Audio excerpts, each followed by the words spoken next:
ધોરણ 12 આંકડાશાસ્ત્ર એટલે કે સ્ટેટ માટેનો ખૂબ જ અગત્યનો વિડીયો છે. સ્વાધ્યાય 3 ની અંદર આપણે 5મા દાખલા સુધી જોયું હતું. આજે આપણે 6થો દાખલો જોવાનો છે અને ખૂબ અગત્યનું ચેપ્ટર છે. આ ચેપ્ટરની અંદર આપણે પૂરેપૂરા માર્ક્સ મેળવી શકીએ એવું છે. જોઈએ આપણને શું આપેલું છે. આપણને સરેરાશ વજન એટલે કે મધ્યક એટલે કે મ્યુ આપણને આપેલો છે કેટલો 55. પ્રમાણિત વિચલન એટલે કે સિગ્મા આપણને આપેલું છે કેટલું 7. જો વિચરણ લખેલું હોય તેનું વર્ગમૂળ કરાવવાનું.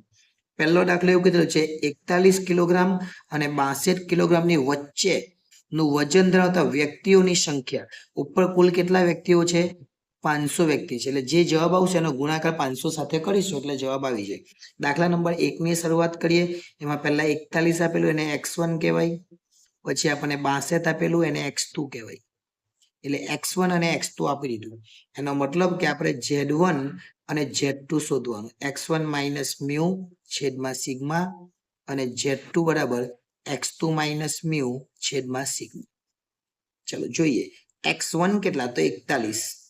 મ્યુ કેટલા? તો 55 અને સિગ્મા કેટલા? તો 7. 41 માંથી 55 જાય. 41 માંથી 55 ને આપણે બાદ કરી દઈએ તો -14 આવે અને -14 ના ભાગ્યા 7 કરી નાખીએ એટલે આપણો જવાબ આવે -2. આને કહેવાય Z1. Z1 કેટલો આવ્યો? -2. Z2 શોધી કાઢીએ.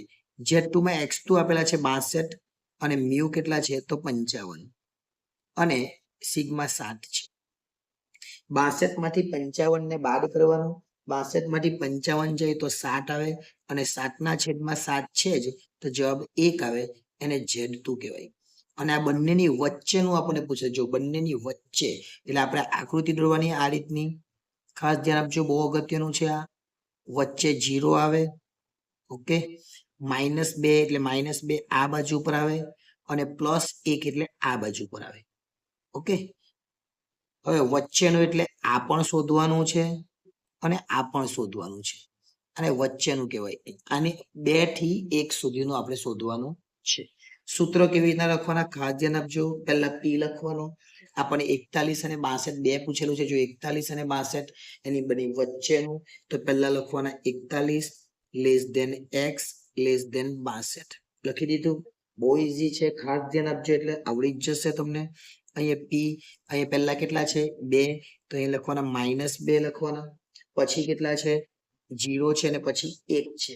તો એને બે રીતે લખાય. અહીંયા -2 લખ્યું, પછી લખવાનું z અને પછી લખવાનું ડાયરેક્ટ 1.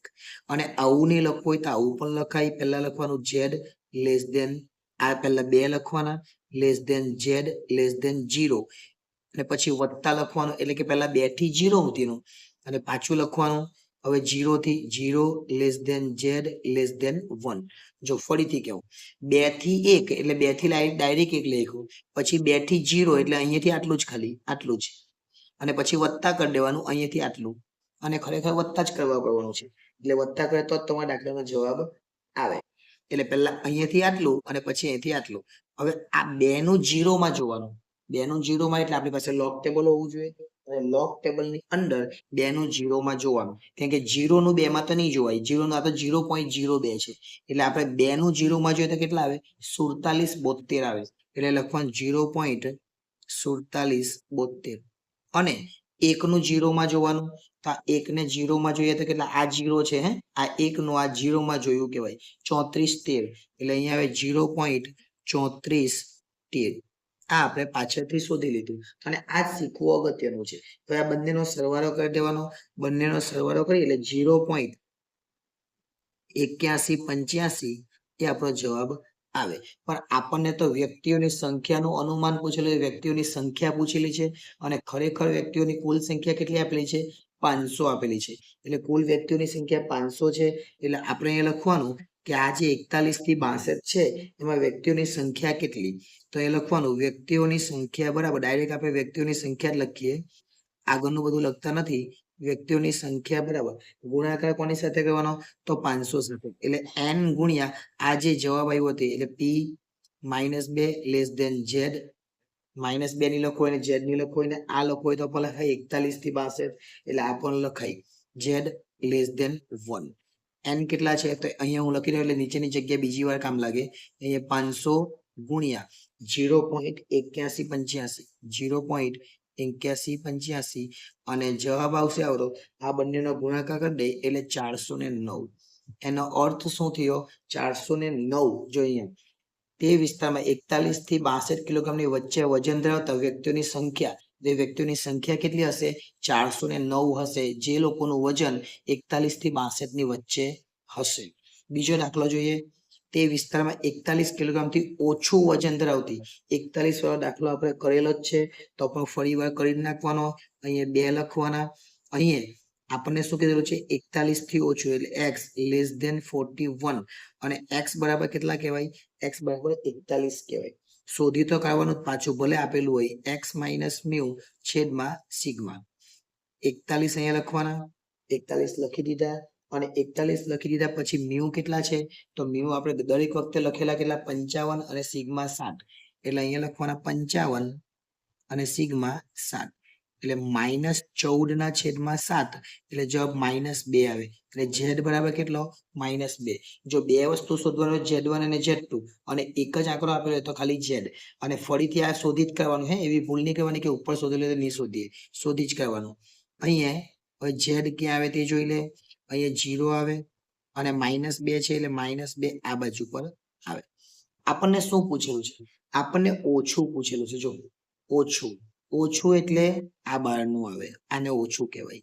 એટલે આ વસ્તુ આપણે શોધવાની. બહુ અગત્યનો દાખલો કહેવાય, કેમ કે અત્યાર સુધી આવું આવેલું નથી. આપણે સૂત્ર મૂકીએ p.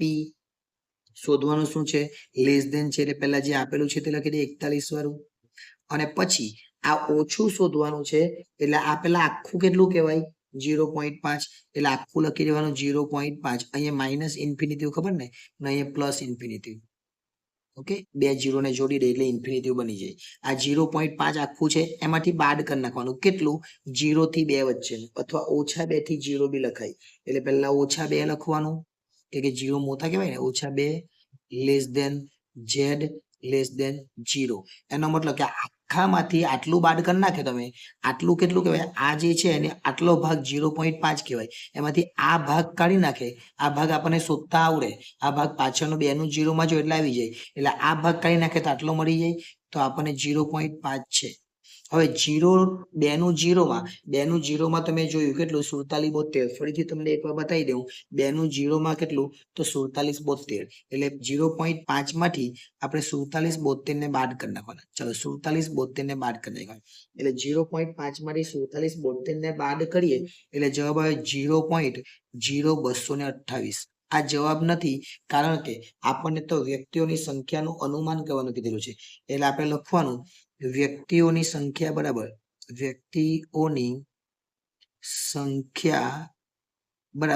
વ્યક્તિઓની સંખ્યા શોધવા માટે આપણે n સાથે ગુણાકાર કરવો પડે. એટલે n ગુણ્યા આપણો જે જવાબ આવ્યો એ, એટલે આવું પણ લખી શકો. કેટલું? -2 થી 0 અથવા ઇન્ફિનિટી થી 0 અથવા ઇન્ફિનિટી થી -2. અને એવું બી નીકળવું હોય તો આ લખી દેવાનું ડાયરેક્ટ p x, અહીંયા x લખવાનો less than is equal to 41. એટલે કે n બરાબર 500 અને જવાબ આવ્યો 0.0228. એનો ગુણાકાર 500 સાથે કરીએ એટલે આપણો જવાબ આવી જાય કેટલો? 11. એટલે 11 આ જવાબ આવ્યો, 409 આ જવાબ આવ્યો, એટલે 500 થઈ ગયા. જે આપણે 500 થવા જોઈએ. શું કીધેલું છે આપણને?